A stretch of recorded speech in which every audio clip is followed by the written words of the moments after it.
Hello friends, ಇವತ್ತೊಂದು sweet ಪೊಟ್ಯಾಟೋಯಿಂದ ಒಬ್ಬಟ್ಟು ಹೇಗೆ ಮಾಡೋದು ಅಂತ ತಿಳ್ಕೊಳ್ಳೋಣ ಫ್ರೆಂಡ್ಸ್. ಇಲ್ಲಿ ನಾನೊಂದು 4 ಸ್ವೀಟ್ ಪೊಟ್ಯಾಟೋನ ಬೇಯಿಸಿಟ್ಕೊಂಡಿದ್ದೀನಿ.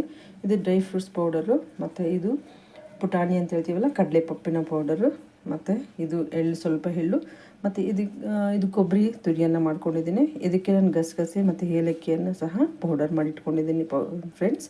ಮತ್ತು ಇಲ್ಲಿ ನೋಡಿ ಫ್ರೆಂಡ್ಸ್, ಫಸ್ಟ್ ನಾನು ಬೆಲ್ಲವನ್ನು ಪಾಕ ತೆಗೆದಿಟ್ಕೊಳ್ತಾ ಇದ್ದೀನಿ. ಅದಕ್ಕೆ ಒಂದೊಂದಾಗಿ ನಾವು ಆ್ಯಡ್ ಮಾಡ್ತಾ ಹೋಗಬೇಕು ಫ್ರೆಂಡ್ಸ್.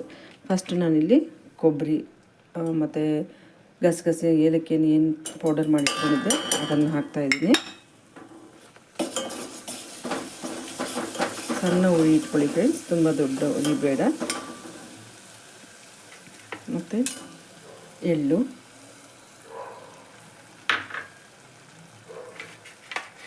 ಮತ್ತು ಸ್ವೀಟ್ ಪೊಟ್ಯಾಟೊ ನಾವು ಏನು ಬೇಯಿಸಿಟ್ಕೊಂಡಿದ್ವೋ ಅದನ್ನು ಸಹ ಹಾಕ್ಕೊಳ್ಬೇಕು ಫ್ರೆಂಡ್ಸ್.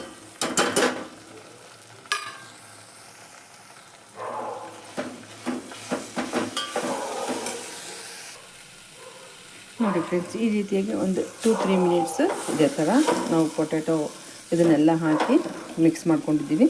ನೆಕ್ಸ್ಟ್ ಅದಕ್ಕೆ ನಮಗೆ ಎಷ್ಟು ಅವಶ್ಯಕತೆ ಇದೆಯೋ ಅಷ್ಟು ಡ್ರೈ ಫ್ರೂಟ್ಸ್ ಪೌಡರ್ಗೆ ನಾನು ಪ್ರತಿಯೊಂದನ್ನು ಹಾಕ್ಕೊಂಡಿದ್ದೀನಿ.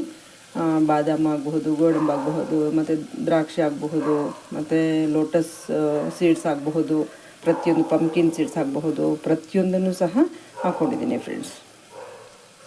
ನಾನಿಲ್ಲಿ 1 ಕಪ್ ಬೆಲ್ಲಕ್ಕೆ 4 ಸ್ವೀಟ್ ಪೊಟ್ಯಾಟೊ ತೊಗೊಂಡಿದ್ದೀನಿ. ಮತ್ತು ಸ್ವಲ್ಪ ಡ್ರೈ ಫ್ರೂಟ್ಸ್ ಪೌಡರು ಮತ್ತು ಸ್ವಲ್ಪ ಪುಟಾಣಿ ಪೌಡರಿಂದ ಕಡಲೆ ಪಪ್ಪಿನ ಪೌಡರ್ನು ಸಹ ಆ್ಯಡ್ ಮಾಡ್ಕೊಳ್ಬೇಕು ಫ್ರೆಂಡ್ಸ್. ಮತ್ತು ಇದನ್ನೆಲ್ಲ ಹಾಕಿ ಮಿಕ್ಸ್ ಮಾಡಿ ಒಂದು 5 ನಿಮಿಷಗಳ ಕಾಲ ತಣ್ಣಗಾಗಲಿಕ್ಕೆ ಬಿಡಬೇಕು ಫ್ರೆಂಡ್ಸ್. ನೋಡಿ ಫ್ರೆಂಡ್ಸ್, ಈ ರೀತಿಯಾಗಿ ನಾನು ಉಂಡೆಗಳನ್ನು ಮಾಡಿ ಇಟ್ಕೊಂಡಿದ್ದೀನಿ. ಈಗ ನಾವು ಇದನ್ನು ಹೋಳಿಗೆ ರೂಪದಲ್ಲಿ ತಟ್ಟಿ ಹೆಂಚಿನ ಮೇಲೆ ಹಾಕೋದಷ್ಟೇ. ಇಲ್ಲಿ ನಾನು ಫಸ್ಟೇ ಮೈದಾವನ್ನು ಕಲಸಿಟ್ಕೊಂಡಿದ್ದೀನಿ.